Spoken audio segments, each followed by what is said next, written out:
अस्सलाम नाज़रीन, मैं हूं असद अली तूर अपने प्रोग्राम असद तूर अनसेंसर्ड में। क्या मियां नवाज शरीफ पाकिस्तान के अगले वज़ीर-ए-आज़म होंगे? ये आज हम आपको खबर देंगे।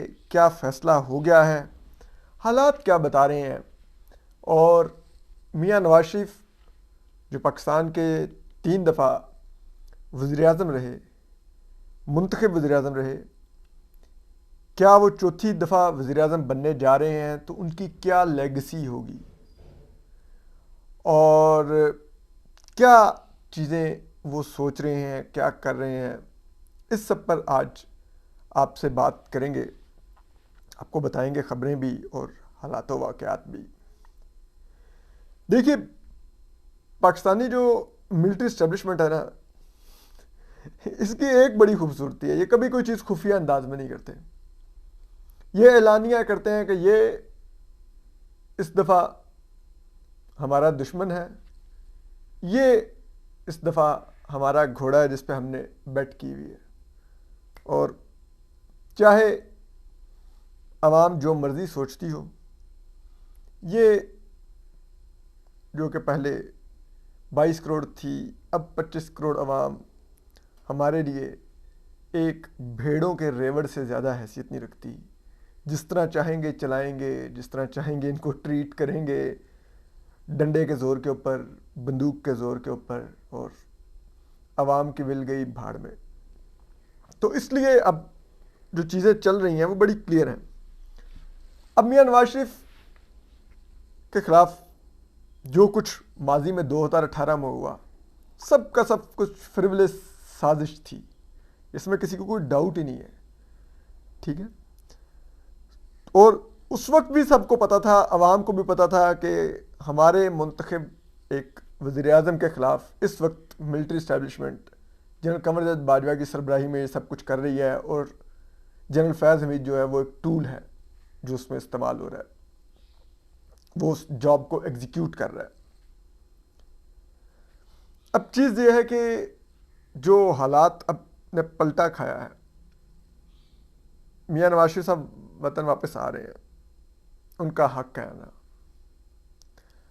मैं बावजूद तहफ़्फ़ुज़ात के ये समझता हूँ कि उन जितना कद्दावर और एक्सपीरियंस्ड पॉलिटिशियन कोई नहीं पाकिस्तान में, इस पूरे खित्ते में उनसे ज़्यादा सीनियर पॉलिटिशियन कोई नहीं है। आप देख लीजिए कि वो 80 की दिहाई से सियासत में, 4 दिहाइयाँ हो गई हैं उनको, उनके ख़ानदान को इस पॉलिटिक्स में। इवन के इंडियन प्राइम मिनिस्टर मोदी, जो नो डाउट इंडिया को बहुत आगे ले गए हैं, आज हम इंडिया के आगे कुछ भी नहीं है पाकिस्तान माशी तौर पे, वो भी मियां नवाज शरीफ के सियासी तजर्बे के मुकाबले में आधा तजर्बा रखते हैं। बांग्लादेश की हसीना वाजिद भी मियां नवाज शरीफ के मुकाबले में आधा सियासी तजर्बा रखती हैं। अफ़गानिस्तान तो हर रोज़ ही बेचारे के साथ जो हो रही होती है, और उसमें पाकिस्तान का भी बहुत बड़ा किरदार होता है, वो भी कहीं से मियां नवाज शरीफ का मुकाबला नहीं करते। ईरान में चले जाएं, ईरानी जो अभी नए उनके सदर हैं, वो भी मियां नवाज शरीफ के मुकाबले में 1/4 सियासत का तजर्बा भी नहीं रखते। चीनी अगर आप सदर पे चले जाएं तो वो भी 2008-9 के बाद उनकी, जैसे कहते हैं ना, वो सदारत का मनसब शुरू होता है, सरबराह ममलिकत का। मियां नवाज शरीफ साहब ये मनसब 80 की दिहाई से इंजॉय कर रहे हैं। अब इस वक्त 2 वजूहात हैं जिस वजह से मियां नवाज शरीफ मिलिट्री इस्टेब्लिशमेंट के लिए नागुज़ीर हो गए हैं। एक तो ज़ाहिरी बात है, पाकिस्तान माशी तौर पर जिस दलदल में गिर गया, और पाकिस्तान की जो क्रेडिबिलिटी है पाकिस्तानी निज़ाम की, पूरी आलमी बरादरी अब हमें एक लाइबिलिटी समझती है कि हम अपना हाउस इन ऑर्डर, यानी कि अपना घर दुरुस्त करने में यकीन नहीं रखते, कोशिश भी नहीं करते, और हर वक्त कभी एक मुल्क के आगे भीख मांग रहे होते हैं, कभी दूसरे मुल्क के आगे, कभी किसी मुस्लिम मुल्क के आगे, कभी किसी मगरबी मुल्क के आगे, कभी किसी डोनर एजेंसी के आगे, कभी किसी आलमी मालियाती इदारे के आगे। हर वक्त हम भीख मांग रहे होते हैं। तो ऐसे में अब वो तो हमें कोई घास डालने पर इसलिए तैयार नहीं है कि वो पाकिस्तान पर एतमाद करने को तैयार नहीं है। तो एतमाद के लिए एक ऐसे साख के, एक ऐसे तजुर्बाकार शख्स की ज़रूरत है बतौर सरबराह मुमलिकत, जिसको आलमी बरादरी मानती हो कि हाँ ये है, ये कमिटमेंट ऑनर करने का वो रखता है। तो अब उसके लिए तो वो फिर अब मियां नवाज शरीफ ही बचते हैं। इमरान खान साहब वाला तजुर्बा तो जो उन्होंने आके कभी एक के साथ पंगा ले, कभी दूसरे को उंगली कर, कभी किसी को कुछ छेड़, कभी कुछ कर, जो कुछ उन्होंने किया तमाम मगरिब नाराज़ कर दिया, तमाम मुस्लिम ममालिक नाराज़ कर दिए, चीन नाराज़ कर दिया, और तो और करते करते फिर फौज ने कहा कि यार इससे तो जान छुड़ाओ, ये कहाँ से ले आए हम, बंदर एक निकाल लिया, अब ये इसके हाथ में उस्तरा दिया, ये बजाय किसी और का नाक काटता ये मुल्क की नाक काटने लग गया। तो ऑप्शन तो फिर मियां नवाज शरीफ ही बचते थे। और ये एक उम्मीद की जा सकती है जो मिलिट्री एस्टैब्लिशमेंट में बहुत ज़्यादा पाई जाती है कि मियां नवाज शरीफ साहब आएंगे तो शायद खुसूसन जो अरब ममालिक हैं वो और बाज़ मगरबी ममालिक भी पाकिस्तान की तरफ एक हाथ बढ़ाएंगे, पाकिस्तान की मदद को आएंगे। एक वजह तो ये है। दूसरी वजह दाखिली तौर पर इमरान खान साहब का खौफ है, क्योंकि इमरान खान साहब एक ऐसा जिन बन गए हैं जिनको मिलिट्री एस्टैब्लिशमेंट ने निकाला तो था बोतल से, लेकिन अब वो फ्रैंकेनस्टाइन है, वो कंट्रोल नहीं हो रहे इनसे। बावजूद तमाम क्रैकडाउन के, बावजूद हर तरह की जबर के, पीटीआई का वोट बैंक सिर्फ एग्जिस्ट नहीं कर रहा, बढ़ रहा है। तो वो अब उसके आगे बंद बांधने के लिए भी मिलिट्री एस्टैब्लिशमेंट के पास मियां नवाज शरीफ साहब के अलावा कोई और ऑप्शन नहीं है। अपने घोड़े शहबाज शरीफ साहब के जरिए उन्होंने 16 माह इमरान खान साहब से लड़ने की कोशिश की, लेकिन वो नहीं लड़ पाए, बल्कि इमरान खान साहब ने ग्राउंड मजीद गेन किया और मिलिट्री एस्टैब्लिशमेंट मजीद दीवार से लगी। और फिर लगते लगते बिलाखिर 9 मई हो गया, जिसने एक नया रुख लिया और मिलिट्री एस्टैब्लिशमेंट को खुल के एक पीटीआई पे क्रैकडाउन का जवाब फराहम किया। लेकिन उसके बावजूद, उस क्रैकडाउन के बावजूद लोगों को अगवा किया गया, उनसे प्रेस कॉन्फ्रेंसें करवा के पार्टी छुड़वाई गई, अब टीवी इंटरव्यूज करवाए जा रहे हैं, लेकिन वोट बैंक बल्ले का इंटैक्ट है पीटीआई का, बल्कि बड़ा है।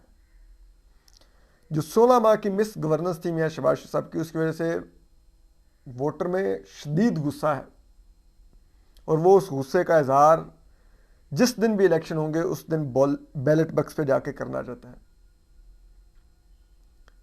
तो वो एक ऐसा फैक्टर है, अब वो एक बहुत बड़ा चैलेंज है मिलिट्री एस्टैब्लिशमेंट के लिए। तो अब उनकी उम्मीद मियां नवाज शरीफ साहब है, तो इस वजह से वो अब वापस तो आ गए हैं। अब उनके आने के लिए पहले जो एक गैर यकीनी की फजा थी कि शायद वो आएंगे लेकिन कैंपेन चलाएंगे तो मियां शहबाज शरीफ साहब प्राइम मिनिस्टर होंगे, मियां नवाज शरीफ साहब अपने केसेस को सॉर्ट आउट करते रहेंगे, लेकिन वो वज़ीर-ए-आज़म नहीं बन सकेंगे। लेकिन अब ये बिल्कुल वाज़ेह हो गया है कि मियां नवाज शरीफ साहब वतन वापस कैंपेन चलाने के लिए नहीं आए, वज़ीर-ए-आज़म ऑफिस में जाने के लिए आए हैं, वज़ीर-ए-आज़म के मनसब का हल्फ उठाने के लिए आए हैं। वो कैसे वाज़ेह होता है आप देखिए। इस टाइम मलिक रियाज दोबारा से जो कब्जा माफिया पाकिस्तान के बदतरीन, वो ज़ेरे अताब है, ठीक है, और राइटली ज़ेरे अताब है। वो बहुत बड़ा कब्जा माफिया, चोर, करप्ट है। जिस तरह गरीबों की ज़मीनों पर इस शख्स ने कब्जे करके और हाउसिंग सोसाइटीज़ खड़ी की हैं, और पूरी की पूरी रियासत ने इसकी मदद की है, फौजी जर्नैल, रिटायर्ड जज इसके नौकर, इसके सहूलतकार, पाकिस्तान की मुंतखब हुकूमतें, सियासतदान इसके टाउट, तो फिर बचा क्या। तो ये बहुत बड़ा माफिया और जिन है, इसको ज़रूर बोतल में बंद होना चाहिए, और इसको अपनी बाकी तमाम ज़िंदगी इसको और इसकी आल औलाद को जेलों में गुजारनी चाहिए, सड़ना चाहिए वहाँ पर, ताकि लोगों को पता चले कि जिसने इस मुल्क के वसाइल पर डाका डाला वो कहाँ पर गया। लेकिन वो मलिक रियाज, वो हमेशा पाकिस्तान की तमाम सियासी जमातों, तमाम मीडिया हाउसेस और तकरीबन मेजॉरिटी ऑफ टीवी पे बैठे हुए एंकर्स के मुंह में हड्डी डालता है, और उसको अब मालूम है कि हवाओं का रुख किस तरफ बदल रहा है। तो वो उसने क्या किया, वो दुबई में मियां नवाज शरीफ साहब को मिलने गया। ठीक है, मियां नवाज शरीफ साहब वतन वापस आते हैं। आप सोचिए, जब वो जुलाई 2018 में वतन वापस आए थे तो उनको एयरपोर्ट पर इतनी पुलिस फौज की नफरी लगाई गई थी कि जैसे कोई पाकिस्तान पर हमला करने के लिए भारतीय त्यारा पाकिस्तान की फ़िज़ाई हदूद में दाखिल हो गया। हालांकि वो पाकिस्तान के एक थ्राइस इलेक्टेड प्राइम मिनिस्टर मियां नवाज शरीफ का त्यारा था जो अपनी बेटी के साथ गिरफ्तारी देने आ रहे थे। तो इतनी रियासत ने उन पर जेवर दिखाया। बेटी कहती नहीं मुझे गिरफ्तार तो कर रहे हो, बाप के साथ जाने दो। वो घसीट के बेटी को अलग लेके गए, बाप को अलग लेके गए। मियां नवाज शरीफ साहब अलग गाड़ी में किसी और रास्ते, मियां मरीम नवाज साहब अलग गाड़ी में किसी और रास्ते। लेकिन वही रियासत अब, तब भी मियां नवाज शरीफ साहब जेल में गिरफ्तारी देने आ रहे थे, सजा हो चुकी थी उनको, अब भी उनको सजा हुई भी है, और वो गिरफ्तारी देने के लिए उनको सुलन तो वतन वापस आना था। लेकिन अब वही मियां नवाज शरीफ साहब इस्लामाबाद एयरपोर्ट उतरते हैं तो नादरा का अमला खड़ा हुआ है, सर अंगूठा लगाएं ताकि बायोमेट्रिक हो जाए और हम आपकी सजाएं मुअत्तल करने की अपील लगवा सकें। वही मियां नवाज शरीफ साहब लाहौर उतरते हैं तो लाहौर के पुलिस के सरबराह CCPO लाहौर उनको सल्यूट करते हैं, DC लाहौर उनको रिसीव करता है। वही हेलीकॉप्टर जो मिलिट्री इस्टेब्लिशमेंट ने जहांगीर तरीन के ज़रिए इमरान खान को दिलवाया हुआ था, वही हेलीकॉप्टर सेम टू सेम, यानी कि मिलिट्री इस्टेब्लिशमेंट दिखाती है कि हम अपने वो तमाम वसाइल जो पहले हमने इमरान खान साहब के लिए झोंके हुए थे, अब हम मियां नवाज शरीफ साहब के लिए झोंक रहे हैं। उनके लिए खड़ा होता है, उनको बिठाता है और लेके जाता है जलसागाह। वही जज वो मोहम्मद बशीर जिसने मियां नवाज शरीफ साहब को एवनफील्ड केस में सज़ा सुनाई, जिसके चैम्बर से ISI का कर्नल निकलते देखा गया, रिकॉर्ड हुआ, आसिफ बशीर चौधरी साहब ने किया। वही जज बशीर आज दरख्वास्त आती है कि मियां नवाज शरीफ साहब अभी मरी हैं, थोड़ा लेट आएंगे, तो वो उनकी समात का वक्त 1:30 बजे कर देता है। ठीक है, वही इस्लामाबाद हाई कोर्ट जहाँ पर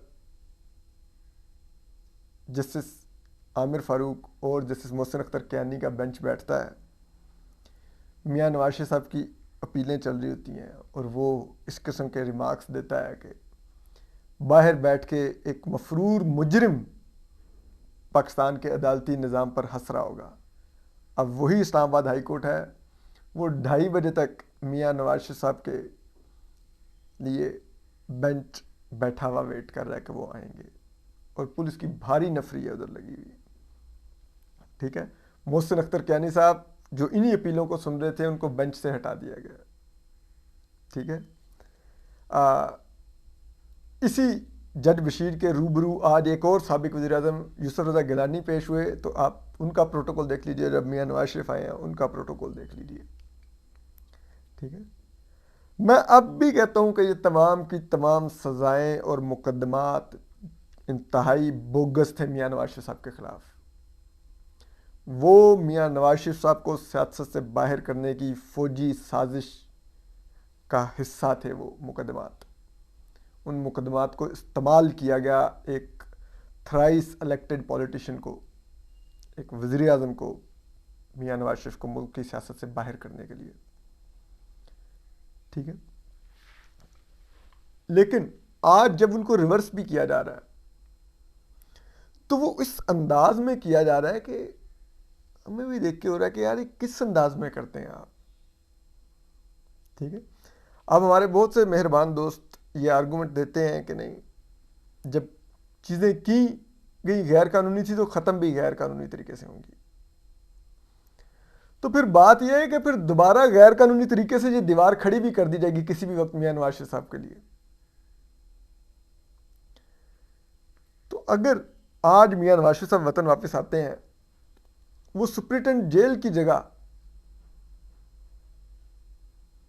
जनरल बाजवा और जनरल फैज उनके मुजरिम हैं।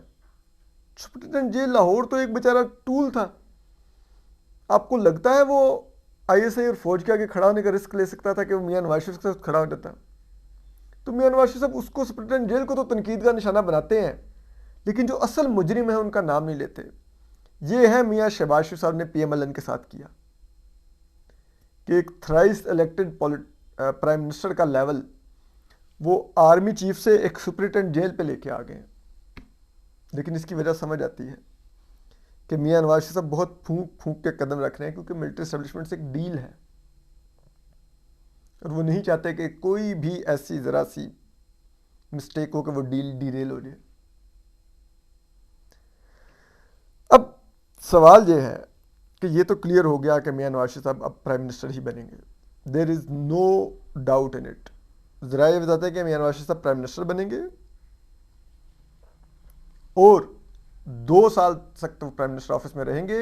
उसके बाद वो या तो मियां शहबाज शरीफ साहब को प्राइम मिनिस्टर बनाएंगे या फिर मरीम नवाज साहबा को प्राइम मिनिस्टर बनाएंगे। जहां तक पंजाब का ताल्लुक है वो शहबाज शरीफ साहब फैमिली के हाथ में ही जाएगा। तो वो तो चीज़ें अब डिसाइड हो गई हैं पीएमएलएन के अंदर, ज़रा ये बता रहे हैं।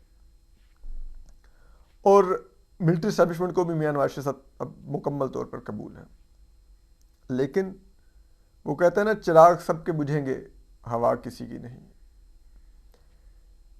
तो कल जो मियां नवाज शरीफ साहब के साथ हुआ 2018 में, आज वो इमरान खान साहब के साथ हो रहा है। तो याद रखिए 2028 में हो सकता है वो दोबारा से मियां नवाज शरीफ साहब के साथ हो रहा हो, पीएमएलएन के साथ हो रहा हो। तो ये जो हमारे पीएमएलएन के दोस्त हैं उनको आजकल बहुत ज़्यादा ट्रोलिंग का चस्का पड़ गया। ये भी एक और निशानी है कि जब आप फौज के साथ मिल जाएं तो आप ट्रोल बन जाते हैं। उन्होंने यही पीटीआई के लोगों को सिखाया था। वो सारा वक्त हमें गालियां देते थे, हमारी किरदार कुशी करते थे, हमें लिफाफा कहते थे। आजकल नुसरत जावेद साहब के पीछे हाथ धो के पड़े हुए हैं, हालांकि पाकिस्तान के सबसे एक्सपीरियंस्ड और one of my favourite journalist हैं। इससे पहले हामिद मीर साहब के पीछे पड़े हुए थे। सब ये कर रहे हैं, लेकिन इनको आइडिया ही नहीं है। पीटीआई यही कुछ कर रही थी, एग्जैक्टली यही कुछ कर रही थी, और इसी तरह से मिलिट्री एस्टेब्लिशमेंट की उनको मदद हासिल थी, लेकिन वो नहीं चल पाई। और इन्हीं हरकतों की वजह से वो एक फाशिस्ट जमात करार पाई हमारी नज़रों में। आज भी मैं पीटीआई को एक फाशिस्ट जमात समझता हूँ। उनके अंदर टेंडेंसी सारी फाशिज्म की थी कि जो नाके दो उसको गालियाँ दो, उसको किरदार कुशी करो, उसको बुरा भला कहो, उसकी तनकीद को तनकीद बराए इस्लाह मत समझो, बल्कि तनकीद को दुश्मनी समझो। तो आज देखिए वो पार्टी कहाँ पर चली गई। आप भी अगर यही कर रहे हैं तो मत समझिए कि आपका अंजाम पीटीआई से मुख्तलिफ होने जा रहा है। आप भी उसी गड्ढे की तरफ गिर रहे हैं जिसमें हम आपको अपनी इन्हीं आंखों से गिरता हुआ आने वाले सालों में देखेंगे। और उस वक्त हम आपको कह रहे होंगे कि हम आपको कहते थे ये सब कुछ मत करें, जैसे हम पीटीआई के दौर में पीटीआई को कहते थे कि ये सब कुछ मत करो जो कर रहे हो। ये बात याद रखिए और ये बात सीख लीजिए कि अगर हम शख्सियात के नाकिद नहीं होते, हम सियासी जमातों या इदारों के नाकिद नहीं होते, हम साफी हम पॉलिसियों के नाकिद होते हैं। अगर जनरल बाजवा कुछ गलत नून लीग के साथ कर रहे थे तो हम उनकी उस पॉलिसी के इसलिए नाकिद थे कि वो एक सियासी जमात के सियासत करने के हक के ऊपर डाका डाल रहे हैं।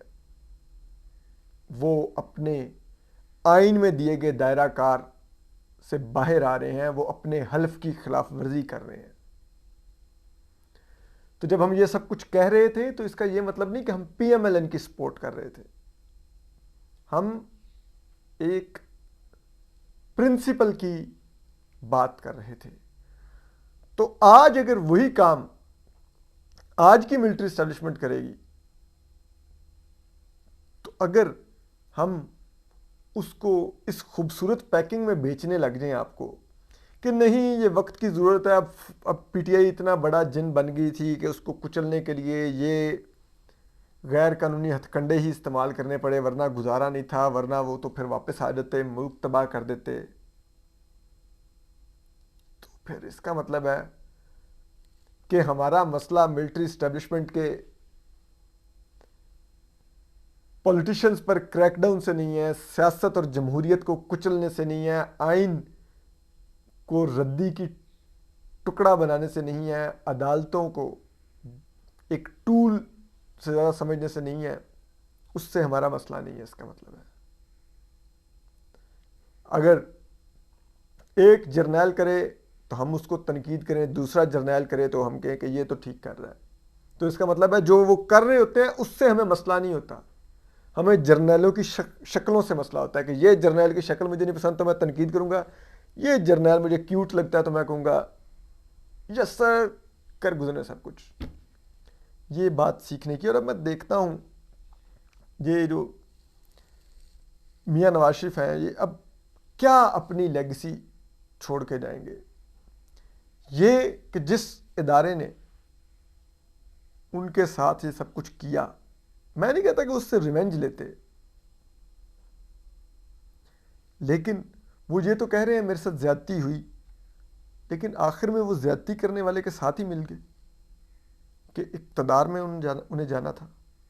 क्या ये वो अपनी लेगेसी छोड़ के जाएंगे कि वो सिर्फ पावर पॉलिटिक्स करते थे। मैं तो ऐसे जब हालात देखता हूँ, ये जहांगीर तरीन जैसों को देखता हूँ, ये फैसल वाडा जैसों को देखता हूँ, लोगों को बस बहुत पैसा है, लेकिन है क्या ये एक 2 टके के मिलिट्री एस्टेब्लिशमेंट के टाउट कि टीवी स्क्रीनों पर बैठ के फौज का मौक़िफ़ दो, पॉलिटिकल पार्टीज़ को हेलीकॉप्टर दो, उनको इधर उधर करो। क्या इतने पैसे का फ़ायदा अगर आपकी हैसियत एक टाउट से ज़्यादा नहीं होनी। इस सब को तो देख के मैं भी एक इंसान हूँ, मेरा भी दिल करता है कि मैं एक आरामदेह ज़िंदगी गुजारूँ, ठीक है, लेकिन फिर मैं कभी कभी ऐसे लोगों को देखता हूँ तो मैं कहता हूँ शुक्र है यार कोई पैसा नहीं बनाया, कम से कम कंप्रोमाइज़ तो नहीं हुए। क्या फ़ायदा अगर दौलत आपको कंप्रोमाइज़ कर दे और आप अपनी ज़मीर की बात ही ना कह सकें, आपका ज़मीर ही ना हो। उस दौलत का पता नहीं, मुझे नहीं पता उसका क्या फ़ायदा है और उससे क्या मज़ा आता होगा। है नहीं, अपना ख्याल रखिए। अल्लाह हाफिज़।